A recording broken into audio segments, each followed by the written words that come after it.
tunakutana burudani, lakini pia katika habari za kijamii. Kubwa kuliko kwa siku hii ya leo, tunakwenda kuongelea uongozi wa Simba unatarajia kufanya mabadiliko zaidi ndani ya kikosi chake kuelekea msimu wa 2026-2027 ikiwa ni sehemu ya mkakati wa kuimarisha timu na kuongeza ushindani katika mashindano ya ndani ya kimataifa. Lakini taarifa mbalimbali zinazoendelea kusambaa zinaeleza kuwa baadhi ya wachezaji wanaweza kuondoka katika dirisha hili la usajili. Miongoni mwa majina yanayotajwa kuwa kwenye orodha ya wanaoweza kuachwa ni Omar Abdalla, Edwin Balua kusengamana na Nabi Kamara. Lakini hatua hiyo inatajwa kuwa sehemu ya mpango wa klabu wa kujenga kikosi imara kinachokuwa na uwezo wa kuleta ushindani mkubwa katika michuano mbalimbali msimu ujao. Sambamba na hilo, Simba imeweza kufanya tathmini ya kina ya maeneo yanayohitaji kuongezwa nguvu, huku viongozi wa klabu wakihusishwa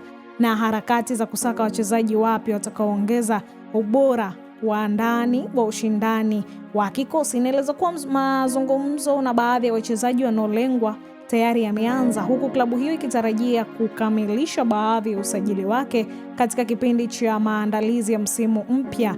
Wakati mchakato wa kuendelea, mashabiki wa Simba wameendelea kufuatilia kwa karibu zaidi maboresho yanayofanyika, wakisubiri kuona sura ya kikosi kinachobeba matumaini ya klabu katika kampeni za msimu wa 2026-2027.